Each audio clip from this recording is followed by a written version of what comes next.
ఢిల్లీ మద్యం కేసులో అరెస్ట్ అయినటువంటి కవిత ఈరోజు కోర్టులో సంచలనమైనటువంటి వ్యాఖ్యలు చేశారు. తాను ఈ ఢిల్లీ మద్యం కేసులో అప్రూవర్గా మారనని, తాను ఏ తప్పు చేయలేదని, తనపై పెట్టింది మనీ లాండరింగ్ కేసు కాదు, పొలిటికల్ లాండరింగ్ కేసు అంటూ కూడా ఆవిడ సంచలన వ్యాఖ్యలు చేసినటువంటి నేపథ్యంలో అసలు ఆవిడ వ్యాఖ్యల వెనక ఆవిడ ఉద్దేశం ఏంటి?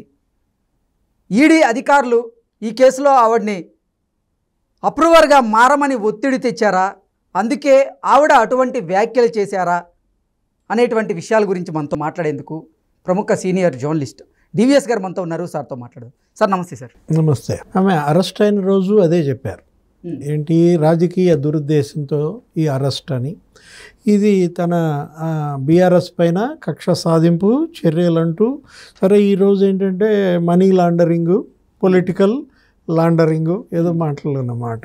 ఈ రకంగా చూసుకుంటే ఇక మొత్తం పిఎంఎల్ఏ ఏది మనీ లాండరింగ్ యాక్ట్ అంతా ఇక పొలిటికల్ లాండరింగ్ యాక్టే అయిపోద్ది అనమాట. మనం ఎలా చూసుకున్నా కానీ ఇవాళ ఇప్పటికే అరెస్ట్ జరిగి 15వ తారీఖు ఎప్పుడు అరెస్ట్ చేశారు. వారం రోజుల నుంచి ఆమె ఈడీ కస్టడీలో అయిపోయింది. ఈరోజు ప్రొడ్యూస్ చేస్తే జ్యుడిషియల్ కస్టడీ ఇచ్చారు. ఈడీ కస్టడీ ఇవ్వకుండా తీహార్ జైలుకి పంపించిన దీంట్లో ఆమె మీడియాతో చేసినటువంటి వ్యాఖ్యలు అప్రూవర్గా గతంలో మారిన వాళ్ళ వల్లే తనకి పరిస్థితి వచ్చిందన. నేను అప్రూవర్గా మారను అంటే మరి సన్నాసులారా మీరు అప్రూవర్లుగా మారి నన్ను ఇరికిచ్చారనా? నేను అప్రూవర్గా మారి కేజ్రీవాల్ని ఇరికిచ్చే ప్రసక్తే లేదు అని కేజ్రీవాల్కి ఒక ధైర్యాన్ని ఇస్తున్నారా? దీనిలో ఎలా చూడాలి? లేకపోతే హింట్ ఇస్తున్నారంటారు. ఎలా చూడాలి ఇప్పుడు దీనిలో? ఈ వ్యాఖ్యలో అప్రూవర్గా మారిన వాళ్ళు ఎవరు? మాగుంట ఆయన శ్రీనివాసులు రెడ్డి, రాఘవరెడ్డి, లేకపోతే శరత్ చంద్రారెడ్డి, వీళ్ళు అప్రూవర్లుగా మారి కవితకు ఉన్నటువంటి ఆ లింకుల్ని ఎస్టాబ్లిష్ చేయటం వల్ల ఇవాళ ఆమె అరెస్ట్ కాబడ్డారు. సరే ఇంకా లేరు, ఇక అయిపోయింది, ఏది ఆల్అవుట్ అనుకున్నాం. ఇప్పుడు ఇంకా కొత్తగా ఎవరినన్నా ఇరికించడం అంటే అప్రూవర్ ఆలోచన వస్తుంది అనమాట. ఇప్పుడు ఆల్రెడీ కేజ్రీవాల్ని కూడా అరెస్ట్ చేశారు కదా, కేజ్రీవాల్ని కూడా అరెస్ట్ చేశారు. మనం ఇంతకుముందు కూడా అనుకున్నాం టీం ఆల్అవుట్ అయిపోయిందని. ఇప్పుడు ఇంకా మరి ఏంటి, నేను అప్రూవర్గా మారినంటే అర్థం అప్రూవర్గా మారి వాళ్ళ నాన్న పేరు చెప్పనానా? ఇప్పుడు ఎలా చూడాలి? అప్రూవర్గా మారి మా అన్నయ్య పేరు చెప్పనానా? ఇప్పుడు మనకి కొన్ని వార్తలు అయితే వస్తున్నాయి సార్. దీంట్లో కవిత నోరు తెరిస్తే కేసీఆర్ గారు, అలాగే కేటీఆర్ గారు, హరీష్ రావు గారు, మరికొంతమంది ఇరుక్కునే అవకాశం ఉందని. సో వారందరూ కూడా కవితను రిక్వెస్ట్ చేసినట్లుగా కూడా కొన్ని వార్తలు, కొన్ని ఆరోపణలు అయితే వస్తున్న నేపథ్యంలో అంటే వాళ్ళకి హింట్ ఇచ్చేందుకే నేను అప్రూవర్గా మారను అని చెప్తున్నారా, లేకపోతే అసలు ఏంటి? అసలు ఎలా చూడొచ్చు? కవిత నోరు తెరవటం కాదు కదా, కవిత వాళ్ళ నాన్న ఎందుకని నోరు తెరవలేదు? ఇప్పుడు ఇవాళ తెలంగాణ ప్రజలంతా కూడా కేసీఆర్ వైపు కదా చూస్తోంది. ఇప్పుడు కవితదేముంది? కవిత డమ్మీ కదా, కవిత కాదు కదా. ఇవాళ హెడ్ ఎవరు? Family head, party head, state head. నిన్నటి దాకా కేసీఆర్ ఆయన పరిస్థితుల్లో కుమార్తె అరెస్టు మీద ఇంతవరకు ఆయన ప్రెస్ మీట్ పెట్టకపోవటం, మాట్లాడకపోవటం, ఈ సందేహాలు ఇవాళ ప్రజల్లో పెరగడానికి ప్రబల కారణం ఇది. ఎందుకంటే ఎప్పుడైతే కవిత అరెస్ట్ జరిగిందో అప్పుడే ఆయన కనుక బరెస్ట్ అయి ఉంటే తుమి తేలిపోయేది. ఏది మోడీ వర్సెస్ కేసీఆర్ సినిమా నీకు కనపడేది. అట్లాంటిది ఆయన ఏమీ మాట్లాడకుండా మొన్న కేజ్రీవాల్ అరెస్ట్ అయినప్పుడు కూడా ఏదో దాన్ని ఖండిస్తూ అప్పుడు కవిత గురించి కూడా వ్యాఖ్యలు చేయటం చూసాం. అది ప్రజల్లోకి వెళ్ళలేదు. ఇప్పుడు కవిత కేసీఆర్కి తెలిసి చేశారా, తెలియకుండా చేశారా ఈ స్కామ్? ఇందులో ఇన్వాల్వ్మెంట్ ఆమె సొంత పెత్తనమా? వీళ్ళకి తెలిసి ఆ వ్యాపారంలో ఆమె దిగారా, తెలియకుండా దిగారా? కేసీఆర్ అందుకని కూతురు మీద ఏమైనా కోపం పెట్టుకున్నారా? కూతుర్ని అరెస్ట్ చేస్తే ఇంతవరకు కన్నెర్ర చేయలేదంటే తండ్రి నువ్వు ఎలా చూస్తావు? ఇప్పుడు 7 రోజుల నుంచి ఆమెను ఈడీ డ్రిల్లింగ్ జరుగుతుంది. ఆమె ఏమీ అంత సహకరించలేదని కూడా మనం మీడియాలో కథనాలు చూసాం. ఈడీ ప్రశ్నలకు జనరల్గా ఇలాంటి హై ప్రొఫైల్ కేసులో చెప్పే సమాధానాలు వాళ్ళు పట్టుబడ్డప్పుడు జగన్మోహన్ రెడ్డి ఏం చెప్పాడో ఈమె అదే చెప్పుద్ది. కొత్త ఏం చెప్తుంది? ఐ డోంట్ నో, మర్చిపోయా, తెలీదు, గుర్తులేదు, మర్చిపోయా. ఇలాంటివి అవి చెప్పిస్తారు. ఎవరు? లీగల్ కౌన్సిల్ కూడా మీరు ఏది అడిగినా ఇదే చెప్పండి అనో ఏదో చెప్తారు. ఇప్పుడు కొత్తగా ఈరోజు నిన్న 7వ రోజు విచారణలో వచ్చినదేంటి? మేకా చరణ్, కవిత మేనల్లుడు మేకా చరణ్ పాత్ర ఏంటి దీంట్లో?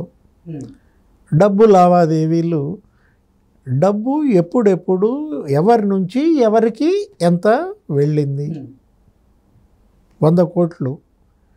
ఇప్పుడు నిన్న కూడా మనం ఏం చూసామంటే ఆమె ముందు మాట్లాడుతూ ఎంక్వైరీ చేస్తూ ఆమె భర్త అనిల్, తర్వాత ఆమె పిఏ, ఆమె ఫోన్లు 3 ఫోన్లు అక్కడ పెట్టినట్టు, అందులో డాటా మరి ఇదంతా చూపించి ఏంటి వీటికి సంబంధించి మీరు సమాధానాలు చెప్పండి అని ప్రశ్నించినట్టు కూడా మనం చూసాం మీడియాలో.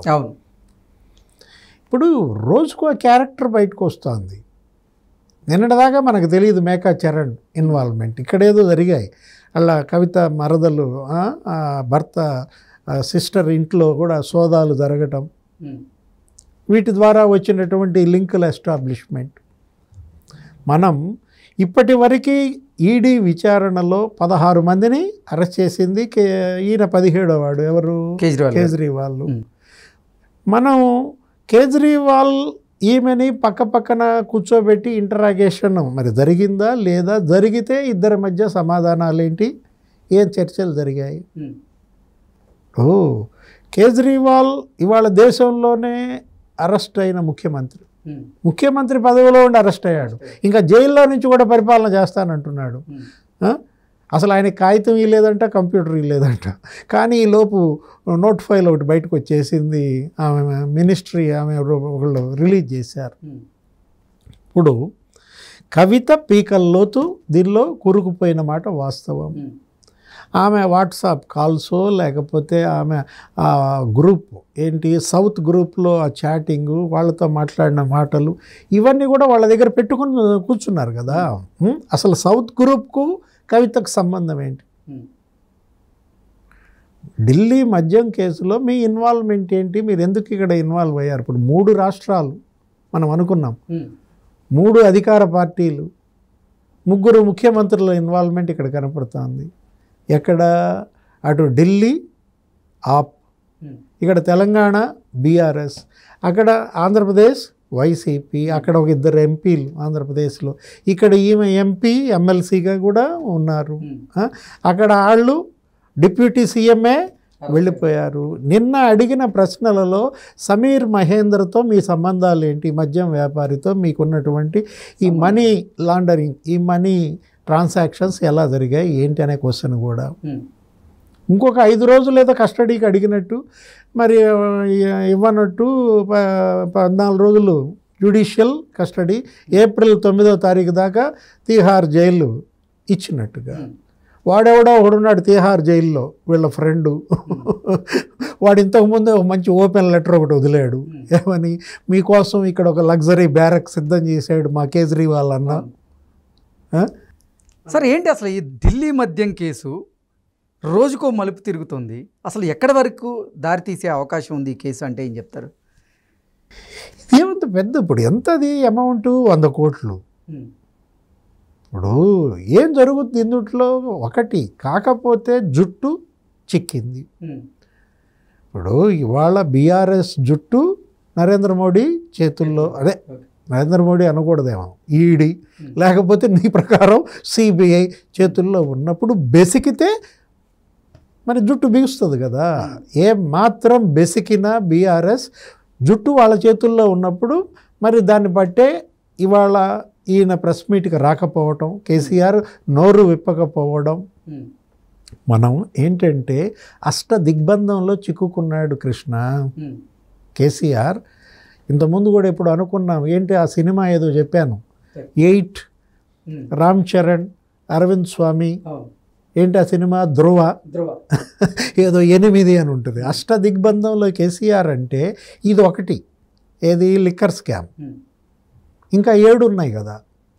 ఏది ఇప్పుడు కాళేశ్వరం, మిషన్ కాకతీయ, మిషన్ భగీరథ, ధరణి పోర్టల్, ఛత్తీస్గఢ్తో విద్యుత్ కొనుగోళ్ళు అదొక స్కామ్ అంట, యాదాద్రి భద్రాద్రి పవర్ ప్లాంట్స్ అదొక 35,000 కోట్ల స్కామ్ అన్నారు. ఇప్పుడు ఈ ప్రణీత్ రావు ఒకడు టెలిఫోన్ ట్యాపింగా, ఫోన్ ట్యాపింగ్ 8 వచ్చిందా నీకు లెక్క రాలేదా? అష్ట దిగ్బంధంలో ఇవాళ కేసీఆర్ చిక్కుకున్న పరిస్థితి మనం చూస్తున్నాం.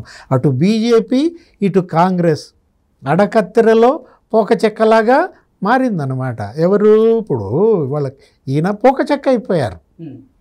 అడకత్తెర అంటుంది ఏంటంటే కత్తెరిక 2 ఉంటాయి కదా సిజర్స్, ఒకటి బీజేపీ ఒకటి కాంగ్రెస్. వీటిలో నుంచి వాళ్ళ కేసీఆర్ ఎలా బయటపడతారు, బీఆర్ఎస్ని ఎలా కాపాడుకుంటాడు, కుటుంబాన్ని ఎలా కాపాడుకుంటాడు? ఒకవైపు కన్న కూతురు తిహార్ జైలు, మరోవైపు బీఆర్ఎస్ పార్టీని కాపాడుకోవాలి. ఇవాళ వలసలు పెరిగిపోయాయి. సగం మంది ఖాళీ చేసి బీజేపీలో చేరారు, సగం మంది ఖాళీ చేసి రేవంత్ వైపు వెళ్ళిపోయారు. ఎంపీలకి అభ్యర్థులే దొరకని పరిస్థితుల్లో ఇంకా 50 రోజుల్లో పార్లమెంట్ ఎన్నికలు ఉన్నాయి. ఈ పార్లమెంట్ ఎన్నికల్లో మరి ఆయన సత్తా చూపించాలి, ప్రచారం చేయాలి. అసలు ఆయన ప్రచారానికి వెళ్తాడంటావా? అదే డౌట్ వస్తుంది అందరిలో. ఇప్పుడు ఏప్రిల్ 9వ తారీఖు దాకా కూతురు జైల్లో ఉంటే ఈయన ఇంకా పబ్లిక్లోకి ఏం వెళ్తారు? ఇవాళ మరి స్టార్ క్యాంపెయినర్ మరి కేసీఆర్ లేకుండా క్యాన్వాస్ చేయగలరా? కేటీఆర్, హరీష్ రావు క్యాండిడేట్సే దొరకని పరిస్థితుల్లో అందరూ వలసలు పోతున్నటువంటి దీంట్లో ఇవాళ అడకత్తెరలో పోక చెక్కలా మారింది. అందుకే అన్ని పార్టీలు బహిరంగ సభలకి సంసిద్ధం అయితే ఇప్పటివరకు అసలు కేటీఆర్ కానీ లేదంటే కేసీఆర్ కానీ తన పార్టీకి సంబంధించినటువంటి విధి విధానాలను ఇంతవరకు అసలు ప్లాన్ చేసుకున్నట్లుగా కూడా లేదు అనేటువంటి ఆరోపణలు కూడా కొన్ని వస్తూ ఉన్నాయి. అంటే లేనిపోయింది. రేపు పొద్దున గనక సంస్థాగతంగా బీఆర్ఎస్ బలంగా లేకుండా పోటీ ధీటుగా ఇవ్వకుండా డిపాజిట్లే పోయినాయి అనుకో, పోటీ అనేది రేపటి పార్లమెంట్ ఎన్నికల్లో ముఖాముఖి కాంగ్రెస్ బీజేపీగా మారితే ఇప్పటికే బీఆర్ఎస్ 3rd ప్లేస్ అంటున్నారు. ఇంకా బీఆర్ఎస్ యొక్క మనుగడే ప్రశ్నార్థకమైపోతుంది. ఇంకా బీఆర్ఎస్ ఇక భవిష్యత్తులో నీకు క్లోజ్డ్ చాప్టర్, ముగిసిన అధ్యాయం.